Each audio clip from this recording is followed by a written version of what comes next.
Hello, hello, hello. My name is Tim Cleaver. Welcome back to my channel. Uh, so I'm trying something a little bit different today. I haven't really done this type of thing before. What I'm doing is a lyrical analysis and interpretation of the Eagles' hit song "Hotel California." Yeah. So thank you for watching. Thank you for subscribing. Uh, I'm a delivery driver. As my employment.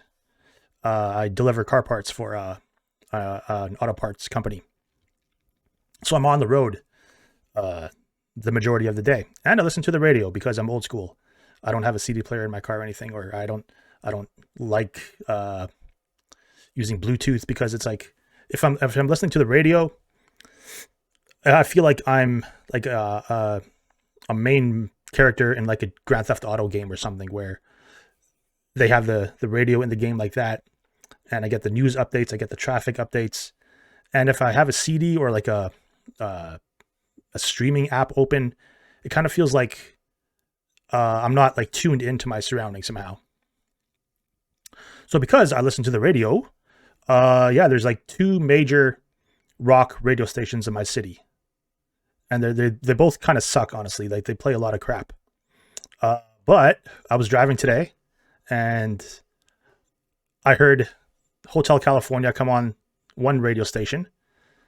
Listened to the whole thing, loved it. One of my favorite songs. And I've always like been intrigued by the lyrics. And as soon as that song was over on the one radio station, another song came on that I can't remember. I didn't like it that much. I switched to the next radio station, and guess what song was playing? The very same one, Hotel California. Yeah, so that happened today. True story. That inspired me to kind of see what I can do with the lyrics and kind of interpret them my own way. So I've got the lyrics up here on Google. We're going to go over them line by line. And yeah, we'll see what we come up with. Okay. On a dark desert highway. So it's nighttime. Highway, of course, driving. Where to? Who knows? Who knows? Cool wind in my hair. So it's probably convertible, or they have the windows down. It's a cool wind. Yeah, the temperature usually drops a little bit in the evening time. And yeah, there's no street lights or anything, as there usually is or is not on the highway. So yeah, just imagine like driving down like a deserted backwoods road in the middle of nowhere, middle of the night. Maybe the radio's on, maybe some Led Zeppelin, or maybe some Eagles. Warm smell of colitas rising up through the air.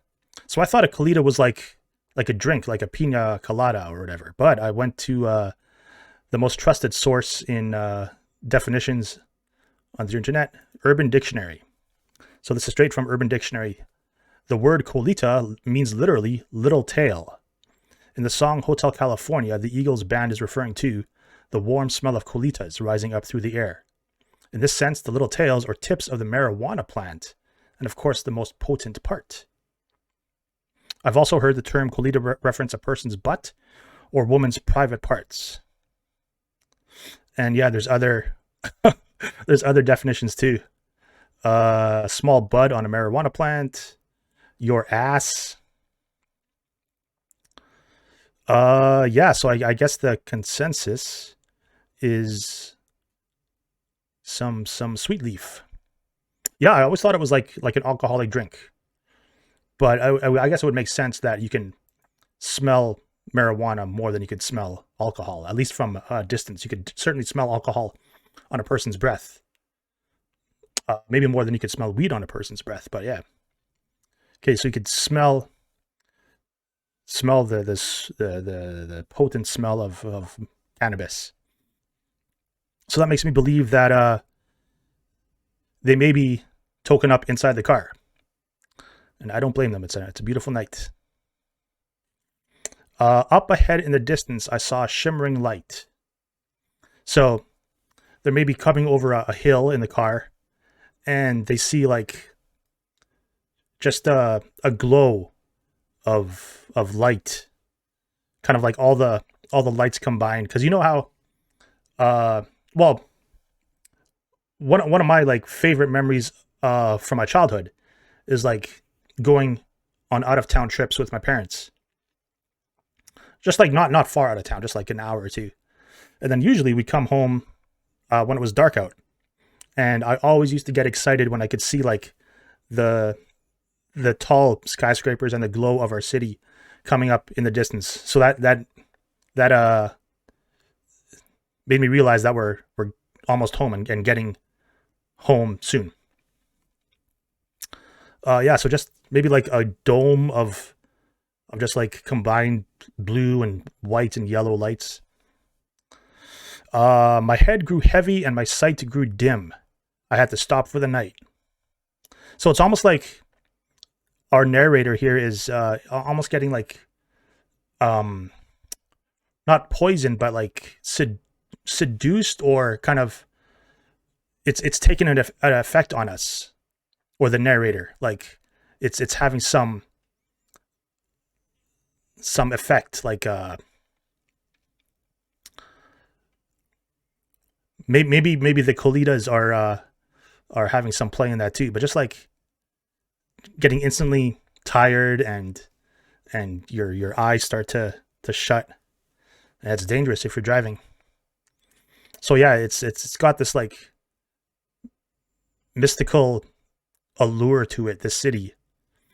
Yeah. So our narrator had to stop for the night in this shimmering light in the distance. Okay, that's the first verse, I guess. Second verse. There she stood in the doorway. I heard the mission bell. So it's almost like, I'm going to guess it's a woman. And the mission bell. So maybe the mission bell is like being seduced by this woman. Like, I know what I have to do. It's this beautiful woman in front of me. I know what I have to do. So I guess, yeah, she stood in the doorway. So I guess that means they're in the hotel already. Yeah, they made it. And I was thinking to myself, this could be heaven or this could be hell. So yeah, it could go either ways. This could be the best experience of my life, or this could be the worst experience of my life. Hopefully the best experience of my life. Then she lit up a candle and she showed me the way. So maybe he's not in the room yet. Maybe he's like in the foyer. Yeah, that would make sense. But she lit up a candle, so it's dark inside the hotel as well, or it's not fully lit. Maybe it's like in a time. Well, no, he's driving, so there should be electricity. Yeah, it just paints a very vivid picture of like a beautiful woman with a nightgown on, and the candle and the candle holder, like out of a a movie from like the 1930s or something. There were voices down the corridor. I thought I heard them say. So he hears like different voices of different parties, not like actual like, well, there could be parties, but like just different parties of people. Probably muffled, because the narrator says, I thought I heard them say, so he doesn't quite know what they say, but he thinks he hears them say. Yeah, you know how like, if you guys ever played Fallout New Vegas, as soon as you get to the strip, the New Vegas strip, there's like just voices all around, and like, excuse me, just ambient noise of like parties and hooting and hollering and drinking and bottle smashing and all that stuff. So that's almost what I picture here. And yeah, I can't not think of the Fallout New Vegas DLC Dead Money when I hear this song as well. I just pair them in my mind somehow. Okay, so that's the second verse. Here's the chorus. So, okay, connecting the end of the second verse to the chorus. There were voices down the corridor, and I thought I heard them say. Welcome to the Hotel California. Such a lovely place. Such a lovely place. Such a lovely face. Plenty of room at the Hotel California. Any time of year, you can find it here. So yeah, I think the way that the band delivers the vocals in the chorus is the opposite way in which our narrator actually hears them. So I think what they actually sounded like was, like echoing and almost ghost like and very eerie, like welcome to the Hotel California, with some like echo and wind and all that. Yeah, not like welcoming, like very not too sinister, just like almost like you hear like you leave a window open and you hear the wind blow, and it's almost like the shriek and the wail of the wind makes you hear certain words, and that's almost what I interpret this as. Yeah. So it's like maybe the spirits of people who have lived there in the past that have succumbed to the vices and the allures of Hotel California. Yeah, so welcome to the Hotel California. Such a lovely place. So they're like reinforcing that to our narrator. It's like, yeah, it's beautiful. You're gonna love it here. You're gonna love it here. Such a lovely face. So that's kind of a weird thing to say to a person checking into a hotel. Like, such a lovely face. We would have a good time with your face. Plenty of room at the Hotel California. Any time of year, you can find it here. So no matter what time of year you come here, summer, winter, fall, spring, you can find it here. Whatever you're looking for, whatever, you can find it here at the Hotel California. Her mind is Tiffany twisted. So this is the start of the third verse. Her mind is Tiffany twisted. She got the Mercedes Benz. But I think, yeah, okay, here on Google, Benz is spelled B-E-N-Z, like the car brand Mercedes Benz. But I remember seeing somewhere that Benz was spelled B-E-N-D-S, like bending over, like the Benz. And I think the Benz is a type of like sickness or something. Decompression sickness. So isn't that where like, yeah, if you're like a deep sea diver and you come up too fast. Yeah, so decompression sickness, also called diver's disease. The Benz aerobulosis and caisson disease is a medical condition caused by dissolved gases emerging from solution as bubbles inside the body tissues during decompression. DCS most commonly occurs during or soon after a decompression ascent from underwater diving. So yeah, if you're, below water, way underwater, and then you come up real fast. Flying in an unpressurized aircraft. Yeah, what are the signs and symptoms here?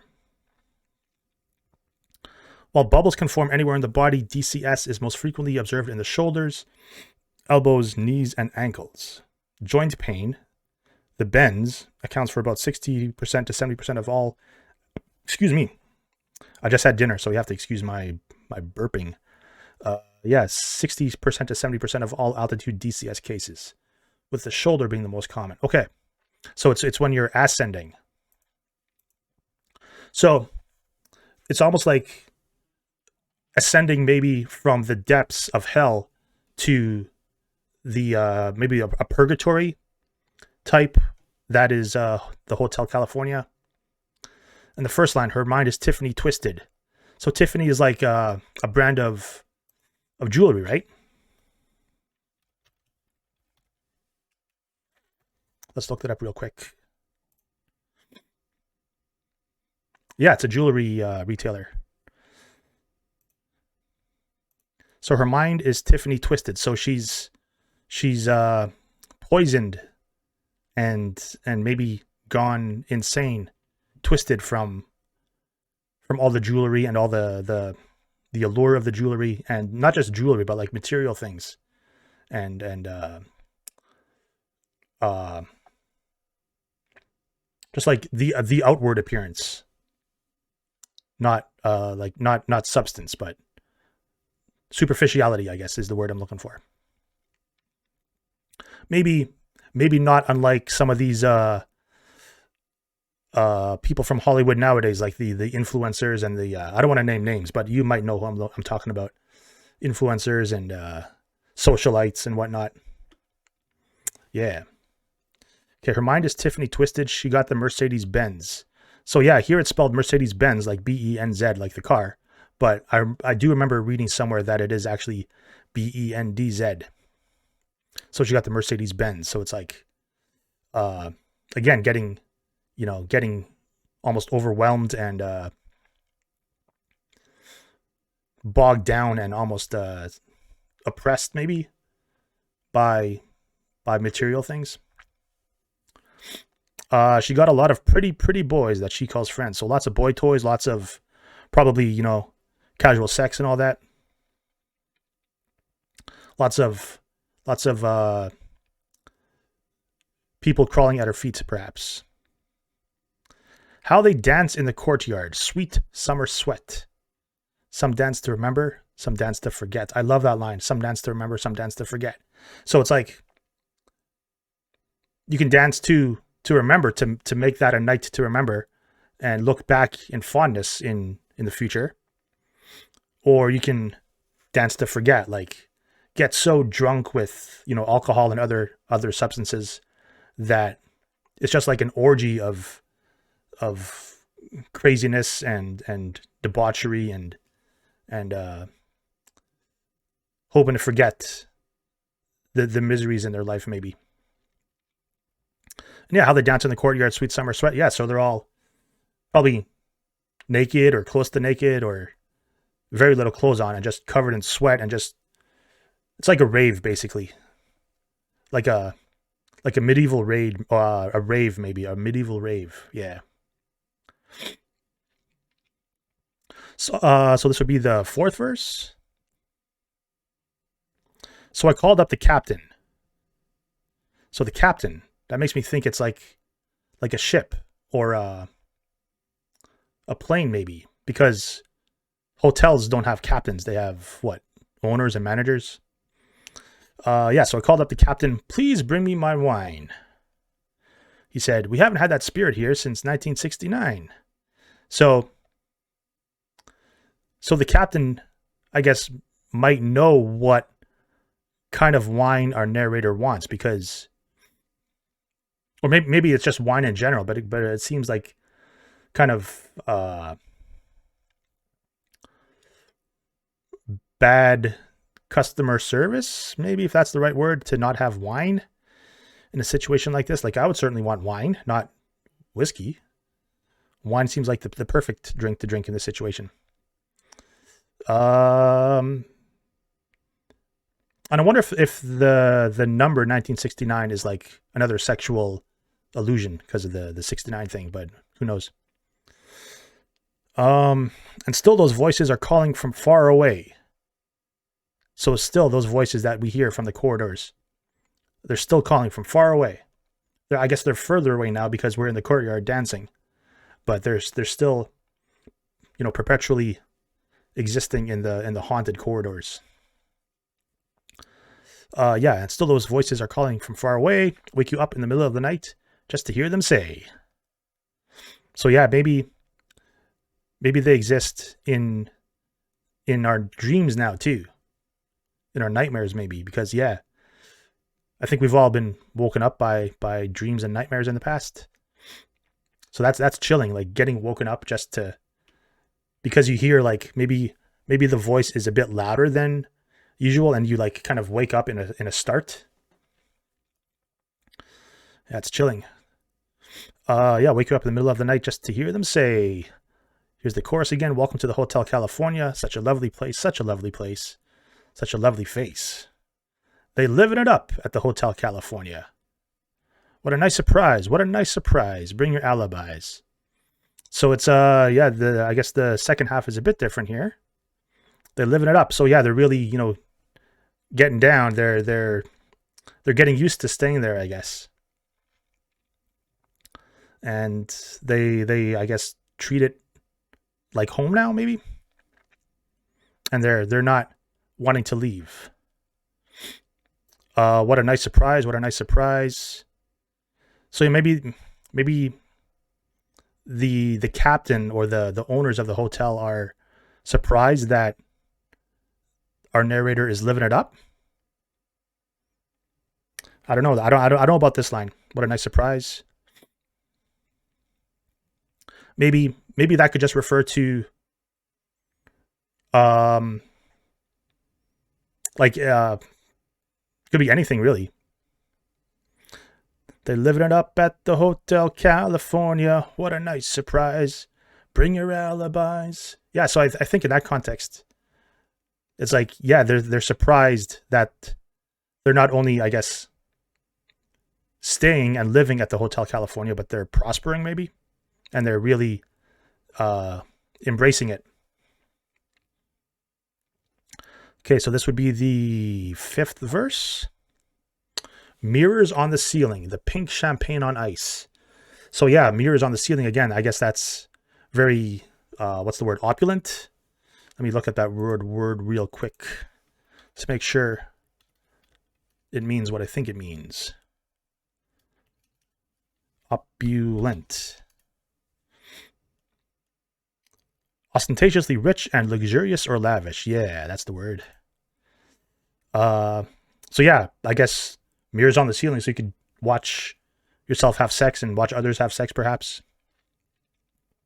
Just very decadent and greasy. So it's almost like every room is like a theme room if we were to go to a hotel. Pink champagne on ice, so they're getting very spoiled here. Let's actually look up pink champagne. I wonder if that's of any significance, because I think champagne is like usually like gold covers or gold color, isn't it?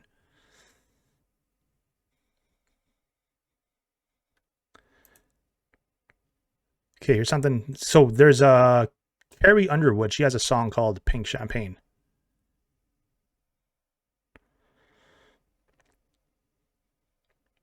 Okay, so here's a little history, I guess. I don't know if this is true, but it says French champagne houses that produced rose champagne since the late 18th century, thought to be a sign of extravagance when originally introduced. It wasn't until industrialization made mass production of the beverage accessible to lower classes that widespread consumption occurred. By the early 20th century, these fruity, blush-colored wines became known as pink champagne. Okay. So I guess even more expensive and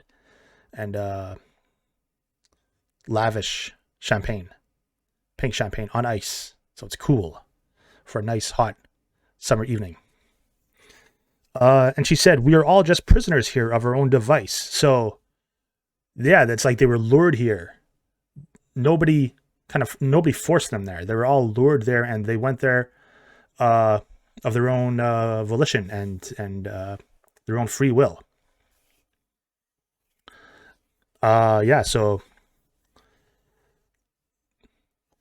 next line, and in the master's chamber they gathered for the feast. They stab it with their steely knives, but they just can't kill the beast. So maybe they're not, maybe they're turning into cannibals or slightly cannibals, or well, maybe not cannibals, but like not fully cooking the meat because they just can't kill the beast. Or maybe beast refers to the beast, that is the hotel and yeah, so overall, like I know we're not done the song, but I think overall it's about like fame and money and not just like fame and money, but the fame and money offered by the Hollywood machine out of California. That's what I think. Um, and yeah, just getting like seduced by it, and how a lot of people uh sell out maybe, or sell their souls, and they may not know it, or they may only find out until it's, or when it's too late, when they can't get it back. So maybe the beast is just a metaphor for like the machine, like the constant regurgitation and the constant like assembly line of new stars coming out of Hollywood. How it's just like, you know, movie after movie after movie after song after song after song with no real substance.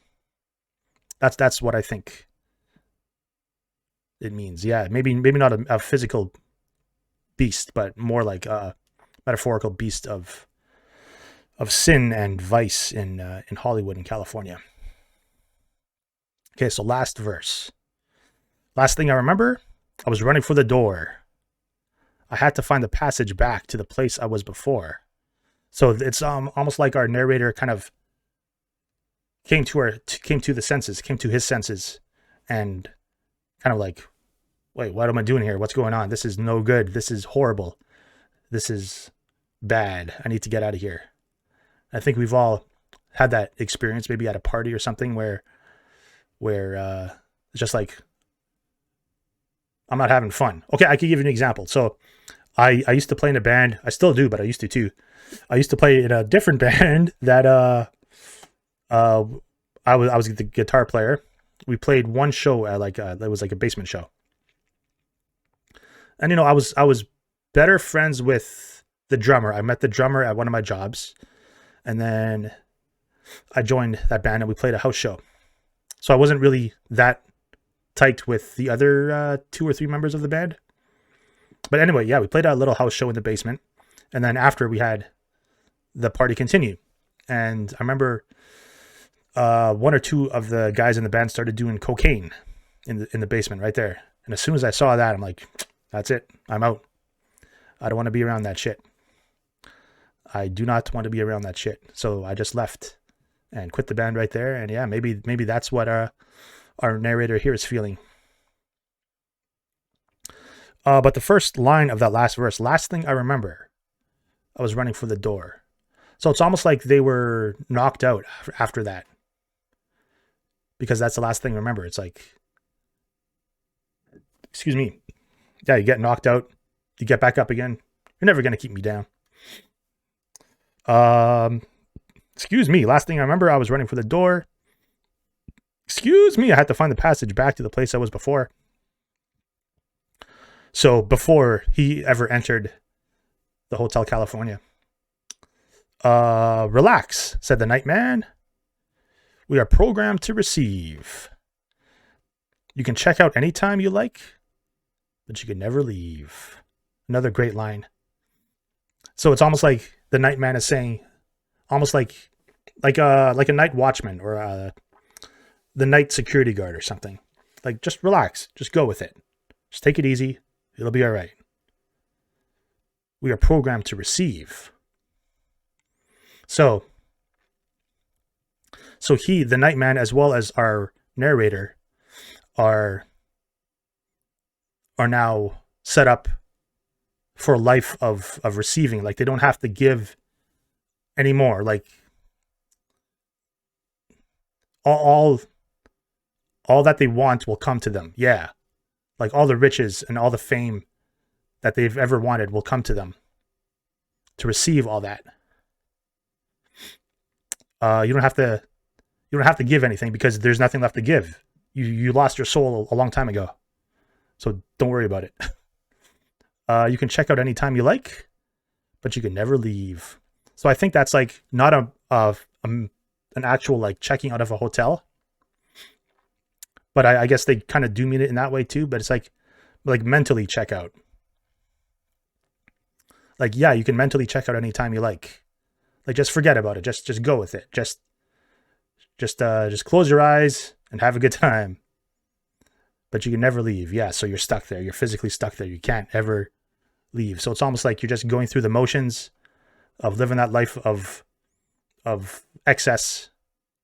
And it's not even luxury. It's like beyond luxury. But it's also less than luxury because you don't have your sense of self and your morals and your sense of like good and bad and boundaries and all that. So yeah, one of my favorite lyrics in this song. So yeah, like I said before, I think it's just being mindful of the dangers of fame. I think, and never losing your principles, and never selling out, never doing anything that you wouldn't do in the first place. Just because a big paycheck is in front of your face doesn't mean you have to be an ass, basically, is one of the things I take away from the song. And I want to put in a little clip here of the guitar solo. So, again, one of my favorite guitar solos. There's one little lick here.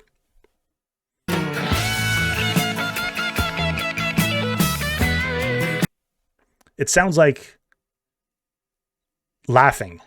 Like maybe this woman here, maybe that's her laughing, like knowingly laughing and laughing, you know, as a villain does, like whoa, ha ha ha ha ha, like that, like knowing that you're stuck here and we have your soul and we will devour you. And yeah, again, when the two dual guitars come in towards the end of the solo, playing the harmony parts, the do do do do do do do do do do do do. Here's a clip. You know how it goes.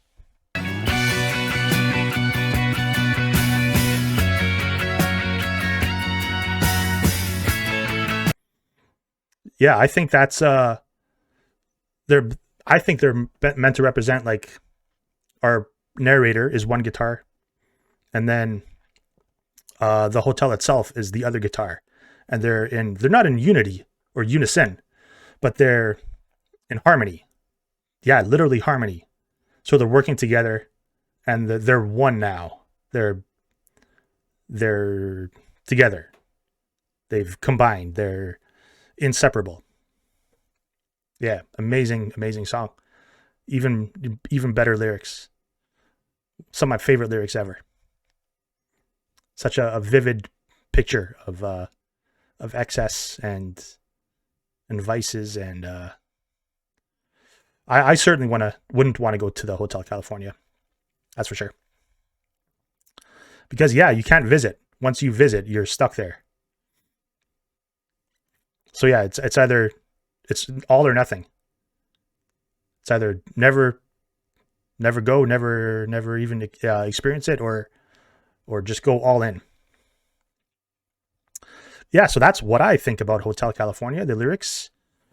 I'd like to know what you think about the lyrics to Hotel California. I know they're open to interpretation. Yeah, I'd like to know your thoughts. Let me know in the comments below. And also let me know if you like me to do other lyrical interpretations and analyses. What's the plural of analysis? Analyses? Analysis? Anyway, yeah. I just like to know your comments, your thoughts. So please let me know your thoughts in the comments below. Let me know in the comments below. Yes. Yeah, so thank you for watching. It's a longer video than I expected. Holy shit. More than half an hour. Sweet. Yes, thank you for watching. Thank you for subscribing. That was a lyrical analysis and interpretation of the Eagles, Hotel California.